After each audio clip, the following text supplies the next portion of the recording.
খোশ আমদেদ মাহে রমজান। স্বাগত জানাচ্ছি একুশে টেলিভিশনের পবিত্র মাহে রমাদানের নিয়মিত আয়োজন এন মোহাম্মদ নিবেদিত আসিয়াম, powered by Bhaiya hotels, co sponsored by Salt Bay hotel এবং হিরন ওয়াটার পিউরিফায়ার। সিয়াম বলতে বেসিক্যালি আমরা কি বুঝি?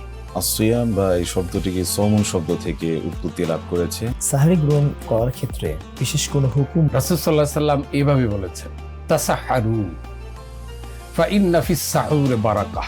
রাতের নামাজের দৈর্ঘ্য কি পরিমাণ হবে? আল্লাহ রসুল সাল্লাল্লাহু আলাইহি ওয়াসাল্লাম বলছেন যে তোমরা দিনের বেলায় রোজা রাখবা আর রাতের বেলায় তোমরা নামাজ পড়বা। রমজানের বিশেষ অনুষ্ঠান আসিয়াম দেখবেন রমজানের প্রতিদিন বিকাল ৫টায়।